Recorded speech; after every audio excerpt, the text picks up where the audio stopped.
तो आज हम देखेंगे क्लास 10th का मैथमेटिक्स में चैप्टर है 8 नंबर इंट्रोडक्शन ऑफ ट्रिग्नोमेट्री, मतलब त्रिकोणमिति का परिचय। तो हम लिखा साफ तौर से है कि त्रिकोणमिति का परिचय, यानी कि हम सामान्यतः इसमें त्रिकोणमिति का कुछ परिचय देखेंगे कि त्रिकोणमिति कैसे, मतलब फार्मूला बनते हैं, कैसे निकालते हैं, कहाँ कहाँ यूज होता है इसका। तो सामान्यतः यूज तो इसको त्रिकोणमिति में भुजाओं के, त्रिभुज के भुजाओं और कोणों के बीच संबंध को बताता है। त्रिकोणमिति में हम यही पढ़ते हैं त्रिकोणमिति में कि कोई समकोण त्रिभुज है तो उसके कोण यानी एंगल और उसके साइड्स बोली भुजा, उन दोनों के बीच में रिलेशन, संबंध को बताता है। तो इसी में हम त्रिकोणमिति के परिचय में पढ़ेंगे। तो देखते हैं इसका पहले मतलब समझते हैं कि ट्रिग्नोमेट्री, जैसे ट्रिग्नोमेट्री,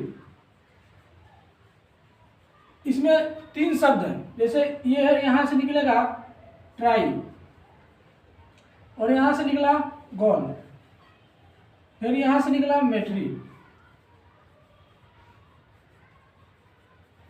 तो इस ट्राई का मतलब तीन, गॉन का मतलब साइड्स यानी भुजा, और मेट्री का मतलब मापन, यानी तीन भुजाओं वाली आकृति का मापन हम करेंगे। तो तीन भुजा माने कि त्रिभुज, त्रिभुज यानी कि ट्रायंगल, त्रिभुज का कोणों के बीच और उसके साइड्स के बीच, उन दोनों के बीच में रिलेशन को यह त्रिकोणमितीय अनुपात में हम समझेंगे।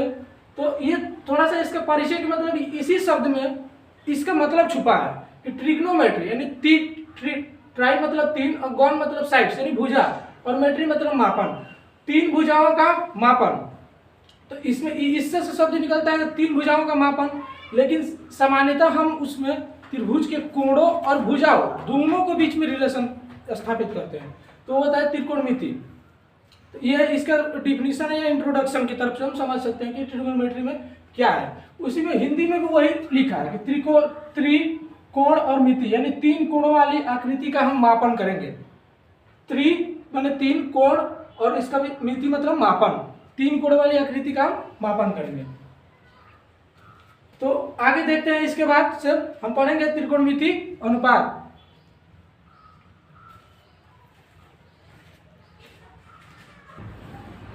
तो अब हम आगे देखेंगे ट्रिग्नोमेट्री रेशियो, यानी इसको हिंदी में बोलते हैं त्रिकोणमिति अनुपात। इससे हम लोगों ने थोड़ा सा उसके बारे में परिचय पढ़ा कि त्रिकोणमिति में आखिर में होता क्या। तो हमने बताया कि उसके साइड्स और एंगल के बीच में रिलेशन वही निकाला जाता है त्रिकोणमिति में।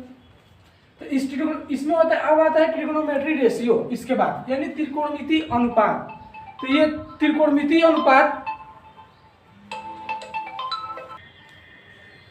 तो ट्रिग्नोमेट्री रेशियो यानी त्रिकोणमिति अनुपात के बारे में हमको समझना है। तो इसको समझने से पहले हम कुछ थोड़ा सा इसके बारे में, मतलब ट्रिग्नोमेट्री रेशियो समझने से पहले हम समकोण त्रिभुज के थोड़ा सा बारे में अध्ययन कर लेते हैं। जैसे अगर ये ए, बी और सी, ये तीनों इसके शीर्ष हैं और ये ए बी, बी सी और सी है, तीनों इसकी भुजा है। यह एक समकोण त्रिभुज है। मान लीजिए कि एक समकोण त्रिभुज है, यानी कि इसकी एक मतलब कोण, इसका एक एंगल 90 डिग्री का होना चाहिए, तो वह समकोण त्रिभुज होता है। तो इसकी शीर्ष ए, बी और सी इसकी भुजा है, यानी साइड्स ए, बी, बी, सी और सी है। तो त्रिकोणमिति रेशियो में हमको इसी समकोण त्रिभुज के भुजाओं के अनुपात को त्रिकोणमिति अनुपात में हम पढ़ते हैं। मतलब इसमें जैसे ए बी और बी सी का रिलेशन अगर होगा तो उसको हम त्रिकोणमिति अनुपात में क्या बोलेंगे, बी सी और ए सी का रिलेशन होगा तो उसको त्रिकोणमिति अनुपात में क्या बोलेंगे। तो उसी प्रकार सारे त्रिकोणमिति अनुपात को 6 त्रिकोणमिति अनुपात होते हैं, उसको हम अध्ययन करेंगे। तो पहले देखते हैं इसके बारे में थोड़ा सा जानकारी ले लेते हैं कि ये समकोण त्रिभुज के बारे में। अगर जैसे देखते हैं, अगर ए शीर्ष पर कोई कोण बन रहा है यानी थीटा, मान लेते हैं ये एंगल थीटा है, तो जो हम ये ध्यान देने वाली बात होती है कि जब समकोण त्रिभुज में हम जिस शीर्ष पर कोण मानते हैं उसके सामने वाली भुजा लंब होती है।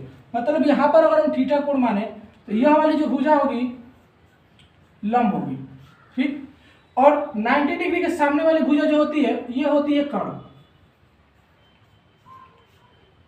ये इसको इंग्लिश में हाइपोटेनियस, ये परपेंडिकुलर होता है, और ये होता है बेस यानी कि आधार।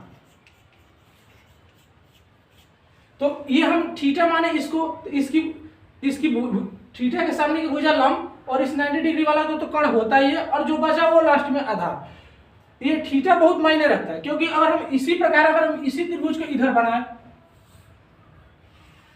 और वही सेम त्रिभुज ए बी सी ले, ठीक, अगर हम उस एंगल को ए से हम सी पर चेंज कर दें, ये तो पहले से फिक्स है 90 डिग्री, तो इसको चेंज तो हम कर नहीं सकते, यह वेरिएबल है, मतलब चेंज हो सकता है, तो कि तो हम इसको एंगल मानेंगे या इसको एंगल मानेंगे।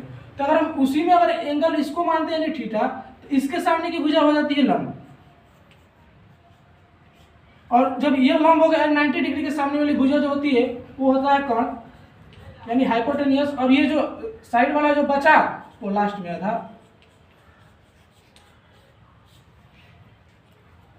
तो इसको हमने बताया इस समकोण त्रिभुज के थोड़ा सा बारे में उसके चर्चा की है कि हम एंगल पर ये परिवर्तित होता रहता है इसकी भुजा की मान, मतलब भुजा का जो नाम होता है उसको चेंज हो जाता है, क्योंकि सामान्यतः जब हम पहले पढ़ते थे तो ऐसे अगर कोई समकोण त्रिभुज रहता था तो हम अगर यह 90 डिग्री का है तो हम मान लेते थे कि यह वाली भुजा लंब होगी, लेकिन इस त्रिकोणमिति में यह लंब को ही डिफाइन करना, मतलब बताना पड़ता है कि लंब पहले कौन है। तो लंब उसी से डिसाइड होता है जब हम एंगल मानते हैं, तो जो जिसको हम एंगल मानेंगे उसकी सामने की भुजा लंब होती है, बस इतना याद रखना है कि जो एंगल मानेंगे उसके सामने की भुजा लंब, और 90 डिग्री के सामने की भुजा तो हमेशा कर्ण होती ही है, और जो बचा लास्ट में वो आधार यानी कि बेस बच गया। तो इतना ही, तो इसमें हम त्रिकोणमिति, ये ध्यान देने वाली बात है, त्रिकोणमिति में सबसे मेन इंपॉर्टेंट होता है ये समकोण त्रिभुज, और ये एंगल डिफाइन, एंगल के अनुसार इस हम साइड से यानी भुजा को किस तरह ज्ञात करते हैं ये बहुत मेन पॉइंट होता है। इसके लिए इसीलिए हम इसको पहले समझा दिया कि इसके सामने की भुजा लंब यानी कि परपेंडिकुलर, ये हाइपोटेनियस, इस 90 डिग्री के सामने की भुजा 90 हाइपोटेनियस होती है, तो ये याद रखना है। इसके अलावा अब हम आगे थोड़ा पढ़ते हैं कि त्रिकोणमिति अनुपात में क्या होता है। तो अब हम देखेंगे त्रिकोणमिति अनुपात। तो हमने इससे भी पहले बताया कि त्रिकोणमिति अनुपात यानी कि रेशियो बता रहा है। तो रेशियो का मतलब कि देखिए इसमें होता है समकोण त्रिभुज का ही भुजाओं का हम रेशियो निकालते हैं, मतलब कि अगर हम कर्ण और आधार, आधार और लंब, लंब और कर्ण, लंब और आधार, इस प्रकार से करके हम इनका अनुपात निकालें, तो इस अनुपात को हम एक विशेष नाम से जानेंगे। जैसे हम लिखते हैं कि लंब बटा कर्ण, यह एक अनुपात बन गया। उसी प्रकार आधार बटा कर्ण, यह भी एक अनुपात बना।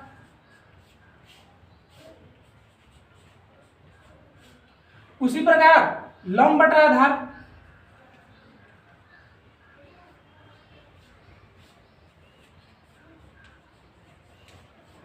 लंब बटा आधार, और इसी का व्युत्क्रम हम लिखते हैं कि कर्ण बटा लंब,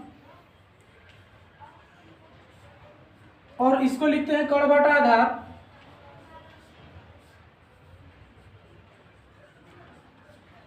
और उसके बाद इसको लिखते हैं आधार बटा लंब।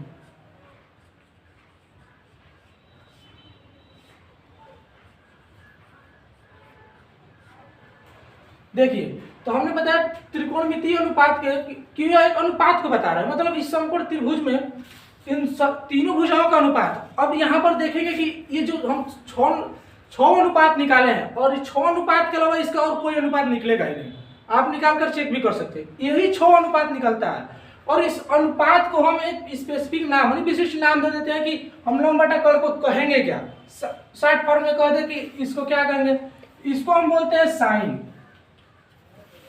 साइन और एंगल, इस यहाँ पर हम थीटा माने तो इसको थीटा यहाँ पर एंगल लिख देते हैं, क्योंकि यह साइन कैपिटल में नहीं रहता है, स्मॉल में रहता है, ये इतना बात ध्यान रहता है, ध्यान रखना चाहिए। आधार बटा कर्ण, इसको हम बोलते हैं कास, और इसमें एंगल जो लिया गया है थीटा, तो इसको हम थीटा लिख देंगे। और उसी प्रकार ये होता है लंब बटा आधार। तो देखते हैं कि यह लंब बटा कर्ण साइन थीटा, आधार बटा कर्ण कॉस थीटा। उसी प्रकार लंब बटा आधार को हम बोलते हैं tan थीटा। इस प्रकार कर्ण बटा लंब को हम बोलते हैं कोसेक थीटा। इस कोण बटा आधार को हम बोलते हैं सेक थीटा, और यह आधार बटा लंब को हम बोलते हैं कॉट थीटा। तो ये 6 त्रिकोणमितीय अनुपात है, यही ट्रिग्नोमेट्रिक रेशियो यानी कि त्रिकोणमितीय अनुपात। इस समकोण त्रिभुज में किन्हीं दो भुजाओं को लेकर के उसका जब हम रेशियो निकालते हैं तो यही 6 त्रिकोणमितीय अनुपात बनते हैं। और इसके अलावा कोई आप अगर भुजा का अनुपात निकालेंगे तो इसके अलावा और कुछ आएगा ही नहीं। तो इसीलिए 6 त्रिकोणमितीय ही अनुपात है, 6 भी है। 6 इसीलिए है क्योंकि इसका जो इस भुजाओं समकोण त्रिभुज में इनमें से किसी दो भुजाओं को लेकर जब हम अनुपात निकालते हैं तो 6 अनुपात के अलावा और कुछ भी नहीं आता है, इसीलिए 6 त्रिकोणमितीय अनुपात लिया गया। तो 6 त्रिकोणमितीय अनुपात हो गया, इतना आप नोट कर लीजिए। तो इतना तो हमने समझ लिया कि त्रिकोणमितीय अनुपात किस प्रकार निकालते हैं। अब देखिए आप लोगों को दिखाई दे रहा होगा इसमें कि कुछ व्युत्क्रम शब्द दिखाई दे रहा है, जैसे लंब बटा अगर हम कर्ण करें तो साइन थीटा आ रहा है, और इसी का उल्टा कर्ण बटा जब हम लंब कर रहे हैं तो कोसेक थीटा आ रहा है। उसी प्रकार आधार बटा जब कर्ण कर रहे हैं तो कॉस थीटा, और उसी का उल्टा कर्ण बटा आधार कर रहे हैं तो सेक थीटा आ रहा है। तो उसी प्रकार लंब बटा आधार tan थीटा, आधार बटा लंब cot थीटा। तो इसी में रिलेशन निकल जाता है। इसी के अनुसार देखिए कैसे, जैसे लंब बटा अगर कर्ण है यह साइन थीटा के बराबर है, ठीक। और हम इसी का व्युत्क्रम करते रहे, अगर इसको लंब को उठाकर नीचे कर देते, यहाँ ऊपर बचा एक और नीचे हो गया कर्ण और इसके नीचे हो गया लंब, और ये बराबर में है साइन थीटा। साइन थीटा, तो अब देखिए यह कर्ण बटा लंब कोसेक थीटा के बराबर है, यानी कि 1 बटा कोसेक थीटा बराबर होता है साइन थीटा। उसी प्रकार इसमें देखिए कि आधार बटा कर्ण यानी कि आधार बटा कर्ण बराबर है cos थीटा के। अगर हम इसको भी व्युत्क्रम करें यानी कि उलट देते, यानी इसको हम लिख सकते हैं 1 बटा, यह कर्ण है और यह नीचे आ जाएगा आधार, इसी के नीचे आ जाएगा आधार, और यह बराबर है cos थीटा के। अब देखिए यहाँ कि कर्ण बटा आधार जो है सेक थीटा के बराबर है, यानी कि इसको हम लिख सकते हैं 1 बटा सेक थीटा बराबर में cos थीटा, ठीक। तो अब आगे देखते हैं इसका, तब तक इसको आप नोट कर लीजिए।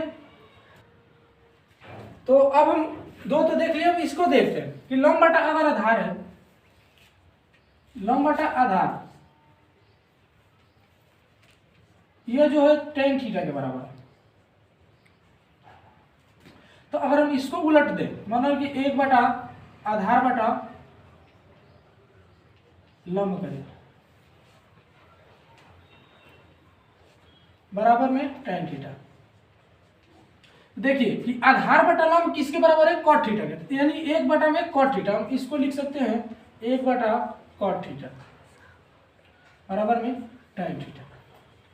तो यह 3 और इससे रिलेशन निकल गए, इसी में छुपा है, ना कि अलग से है, क्योंकि इसी से सब संबंधित है। तो अगर हम इसको बदलना चाहें तो हम ऐसे भी लिख सकते हैं कि tan cot को इधर कर दे, tan को इधर, तो यानी कि 1 अपान tan थीटा बराबर होगा cot थीटा के। तो अब हमने इतना निकाला था कि 1 अपन cos थीटा बराबर sin थीटा, 1 अपन sec थीटा बराबर cos थीटा, 1 अपन cot थीटा बराबर tan थीटा, ठीक। तो अगर कभी कभी ऐसे भी लिखा रहता कि इसको इधर गुणा करके इसको इधर गुणा करके, मतलब बात तो वही हुई कि अगर हम इसको बदल दें, यानी कि पहले sin थीटा लिखे और बराबर 1 अपन cos थीटा, बात तो एक ही वही हुई, इसमें कोई चेंजेस नहीं। उसी प्रकार इसको हम लिख सकते हैं कि cos थीटा बराबर 1 अपन sec थीटा, क्योंकि दोनों पक्ष बराबर है, यानी दोनों साइड आपस में बराबर है, तो चाहे इसको बराबर इतना लिखे या इतना बराबर इतना, बात वही होगी। और उसी प्रकार इसको भी हम लिख सकते हैं कि tan थीटा बराबर 1 अपन cot थीटा। अगर हम देखेंगे कि अगर इसको इधर गुणा कर दें, इसको इधर गुणा कर दें, तो फिर एक फार्मूला बन सकता है कि cos थीटा बराबर 1 अपन sin थीटा, और इसी प्रकार इसको जब चेंज करेंगे तो बन सकता है कि सेक थीटा बराबर 1/cos थीटा। उसी प्रकार इसको जब चेंज करेंगे तो बनेगा cot थीटा बराबर 1/tan थीटा। ऐसे कर करके फार्मूला बनता है। ठीक, तो फार्मूला सेम एक ही याद रखना है, उसी से सब बन रहा है। क्योंकि अगर हम इतना सारा अब इसी से जब इसको इतना लिखे और इसी को उलट दिए तो फिर इतना, तो अब इतना याद करने से बेटर है कि हम बस इसको याद रखें। इसको जब याद रखेंगे तो इतना तो याद ही रहेगा, पक्षांतर करके आप निकाल सकते हैं। तो इसमें एक और फार्मूला होता है। तो देखिए, अगर हम इसी में इसको जब इसी में एक और फार्मूला होता है, उसको कैसे परिभाषित कर डिफाइन करेंगे। देखिए कैसे, मतलब कि अगर हम पहले जानते हैं कि साइन थीटा जो बराबर होता है लंब बटा कर्ण,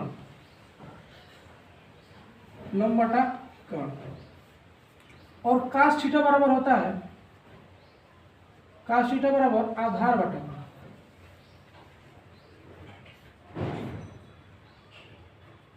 और तो यह tan थीटा बराबर लंब बटा आधार।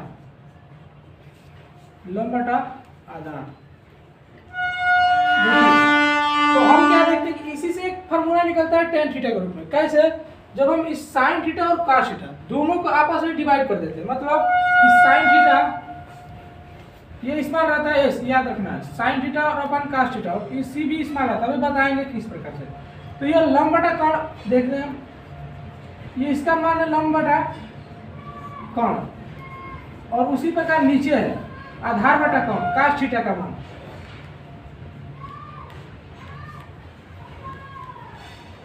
तो यह एक जब ये आपस में तो ये व्युत्क्रम में चला जाता है, मतलब कि sin theta upon cos theta, इसको हम लिख सकते हैं लंब बटा कर्ण। और जब ये भाग में अगर गुणा में होता है तो ये परिवर्तित हो जाता है, मतलब ये ऊपर चला जाएगा कर्ण, तो कर्ण अपान आधार।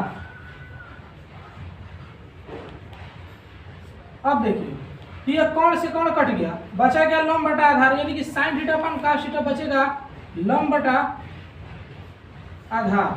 थोड़ा यहाँ राइटिंग पर ध्यान दे देना है, ये लंब बटा आधार बचा।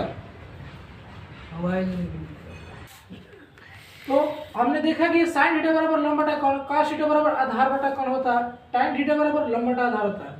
तो हमने क्या किया कि sin थीटा में cos थीटा से भाग दे दिया, यानी sin थीटा अपन cos थीटा। तो जैसे sin थीटा का मान था लंब बटा कर्ण, उसको रख लिए, फिर आधार बटा cos थीटा का मान आधार बटा कर्ण, उसको रख लिए। तो जब ये भाग से गुणा में जाता है तो ये परिवर्तित हो जाता है, मतलब नीचे वाला ऊपर चला जाता है। तो ये कर्ण हो गया कर्ण बटा आधार, ये कर्ण से कर्ण कैंसिल हो जाएगा, तो यहाँ पर बचा लंब बटा आधार। अब चूंकि देखते हैं कि लंब बटा आधार tan थीटा के बराबर होता है, तो उसी प्रकार sin थीटा अपन cos थीटा को हम tan थीटा कह सकते हैं, यानी कि इसके बराबर हो जाता है अब tan थीटा। यानी कि हम यहाँ पर tan थीटा का लंब बटा आधार आ रहा है, तो इसको हम लिख सकते हैं कि tan थीटा बराबर sin थीटा। तो हमने इसके पीछे पढ़ा त्रिकोणमिति अनुपात, उसी से संबंधित कुछ इंपॉर्टेंट टर्म है, मतलब कि देख लेते हैं कि उसको क्या करते हैं, मतलब कैसे समझते हैं कि क्या क्या है। कि जैसे अगर हम लिखते हैं कि sin थीटा, ठीक, तो ये थीटा कुछ एंगल को बताता है। तो उसी प्रकार में अगर कभी कभी हमको ऐसे भी लिखा मिलता है कि sin A, sin B, sin C, ऐसे कर कर, उसी प्रकार cos A, cos B, ऐसे कर करके भी मिलता है। तो इसमें ध्यान देने वाली बात यह होती है कि जो यह S होता है यह भी स्मॉल होना चाहिए, और यह जो A वाला होता है ये कैपिटल होना चाहिए, मतलब कैपिटल हो तभी यह सही होगा। अगर हम इसी को हम ऐसे कर दें कि स्मॉल में साइन रहे और लेकिन स्मॉल में A कर दें तो ये गलत हो जाएगा, ये गलत है, लिखना गलत हो जाएगा। ये स्मॉल में साइन होना चाहिए और A कैपिटल होना चाहिए। अगर हम दोनों को कैपिटल कर दें तब भी गलत, यानी कि साइन भी कैपिटल और A भी कैपिटल, तो भी यह गलत होता है लिखना। मतलब कहने का सेंस यह है कि कोई भी अगर त्रिकोणमितीय अनुपात होगा तो स्मॉल लेटर से शुरू होती है, जैसे साइन, कॉस, टैन, कॉट, वो सब स्मॉल लेटर से शुरू होगा, और यह एंगल जो होता है वो कैपिटल लेटर में लिखा जाता है। चूंकि यह थीटा है तो सोच रहे होंगे कि ये थीटा को स्मॉल कैपिटल कैसे करेंगे, तो ये तो सिंपल है, किसी चीज एंगल को बता रहा है, तो इसको तो हम छोटा बड़ा दिखा नहीं सकते कि ये छोटा है, ये तो एक ही रूप का दिखेगा कि वो थीटा है, तो इसको तो हम छोटा बड़ा बता नहीं सकते कि यह स्मॉल लेटर है कैपिटल, इसलिए थीटा को लिख सकते हैं उसमें कोई। लेकिन हाँ, ये इंपॉर्टेंट बात है कि हमेशा त्रिकोणमितीय अनुपात स्मॉल लेटर से ही स्टार्ट होते हैं। उसी प्रकार इसमें यह जो साइन कॉस टैन कॉट लिखे हैं, यह इसका संक्षिप्त रूप है। जैसे साइन, यह साइन पूरा इस तरह से होता है, लेकिन हम इसको लिखते हैं इस संक्षिप्त रूप में साइन, बस इतना ही लिखते हैं। उसी प्रकार कौशिक होता है,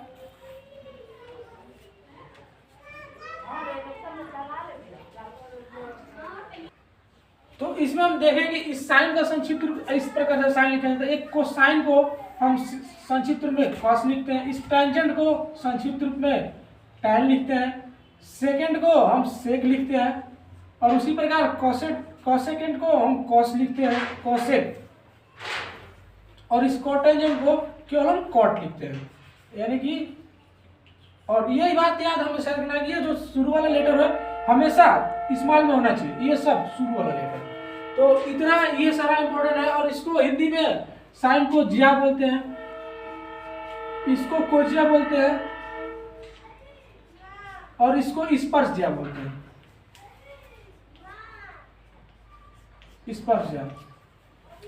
और इस सेक को, इसका व्युत्क्रम है तो इसको कोजिया बोलते हैं, यानी व्युत्क्रम कोजिया, व्युत्क्रम कोजिया, व्युत्क्रम कोजिया, व्युत्क्रम कोजिया। उसी प्रकार कोसे को यह व्युत्क्रम ज्या, यानी कि व्युज्या, यानी कि व्युत्क्रम ज्या, व्युत्क्रम ज्या। और उसी प्रकार इस कॉट को व्युत्क्रम स्पर्श ज्या, स्पर्श ज्या। तो ये इसका हिंदी रूप है। क्योंकि हिंदी लिखना याद करना ये जरूरी नहीं है, बस इंग्लिश में लिखे, क्योंकि अब इतना अब लिखे जा तो गड़बड़ हो जाएगा, हिंदी में सब दिक्कत होती है लिखने में, तो इसलिए साइन इतना ही रहने दे, इसको हिंदी लिखना जरूरी है। और यह इंपॉर्टेंट थोड़ा सा बात बताएं कि साइन थीटा किस प्रकार लिखा जाता है, मतलब किसी भी त्रिकोणमितीय अनुपात के जो शुरू वाले लेटर होंगे वो स्मॉल में ही लिखा जाता है, इतना याद रखना है।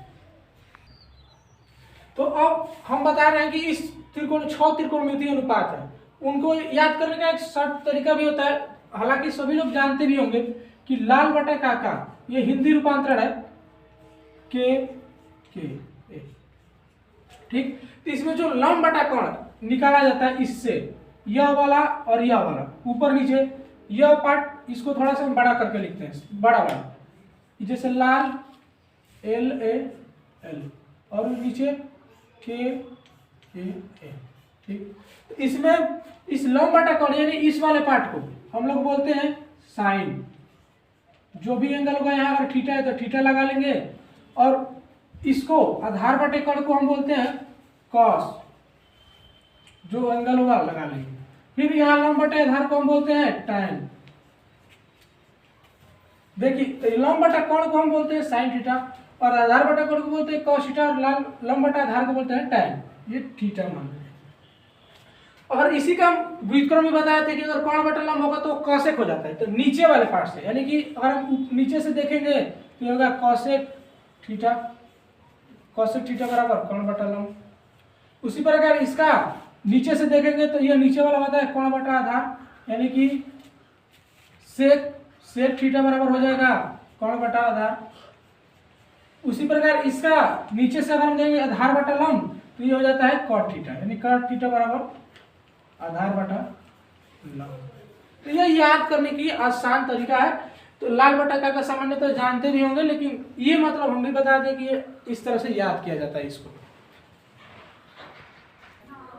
तो अब हम देखेंगे पाइथागोरस थ्योरम। तो ये पाइथागोरस थ्योरम यानी हिंदी में इसको पाइथागोरस प्रमेय बोलते हैं। तो यह एक प्रमेय जो दिया गया था, पाइथागोरस एक गणितज्ञ उनको उन्हीं के नाम वही अपना एक प्रमेय दिए समकोण त्रिभुज पर लागू करके। यानी कि अगर एक समकोण त्रिभुज है उसी से संबंधित एक प्रमेय दिए थे कि अगर कोई समकोण त्रिभुज है ABC, हम इसको एंगल मान लेते हैं थीटा, तो समकोण त्रिभुज में वो बताए थे कि किसी भी समकोण त्रिभुज में एक कोण का वर्ग किसी भी समकोण त्रिभुज में कर्ण का वर्ग शेष दो भुजाओं के वर्गों के योग के बराबर होता है। यानी कि जब ये कर्ण का वर्ग हो गया कि शेष दो भुजा ये बी और ए सी बी सी बच रहा है, यानी कि अगर हम इसको थीटा माने तो यह लंब होगा और यह आधार होगा। तो उन्होंने बताया कि किसी समकोण त्रिभुज में कर्ण का वर्ग शेष दो भुजाओं के वर्गों के योग के बराबर, यानी कि ये जो दोनों भुजा बच रहे हैं इनका वर्ग, दोनों का वर्ग करके योग कर देना है। यानी कि आधार का वर्ग प्लस लंब का वर्ग, इतना ये पाइथागोरस, यही है पाइथागोरस थ्योरम। तो इतना ये थ्योरम आएगा काम, मतलब उसमें जब हम कोई त्रिकोणमितीय अनुपात दिया, एक त्रिकोणमितीय अनुपात दिए और पांचों पूछ दिए, उसी प्रकार से इसमें यह काम करेगा। तो हम आज इस वीडियो में बेसिक चीज समझे कि मतलब त्रिकोणमिति, जो हम त्रिकोणमिति का परिचय क्लास 10 के मैथ में 8 चैप्टर है, तो ये त्रिकोणमिति का परिचय जिसमें हमने आज बेसिक चीज समझा कि किस प्रकार से त्रिकोणमितीय अनुपात था पहला टॉपिक, और ये पाइथागोरस थ्योरम, ये दोनों से पहला चैप्टर यानी कि पहला एक्सरसाइज 8.1 उसको हम पढ़ाएंगे। एक पूरी एक्सरसाइज को एनसीईआरटी बेस्ड, ये एनसीईआरटी बेस्ड ही हम थ्योरी बताएं, मतलब एनसीईआरटी पर ही आधारित थ्योरी, जितनी एनसीईआरटी में था उतना हम बताएं। तो पाइथागोरस थ्योरम उसी में काम आता है। त्रिकोणमितीय अनुपात अगर एक दिया हो और पांचों पूछ दिया, या एक दिया दूसरा कोई पूछ दिया, तो उसमें हम पाइथागोरस थ्योरम के अनुसार निकाल सकते हैं। तो इतना ही आज के लिए, उसके बाद हम कल एक्सरसाइज पढ़ाएंगे 8.1। तो आज के लिए इतना ही, बस, धन्यवाद।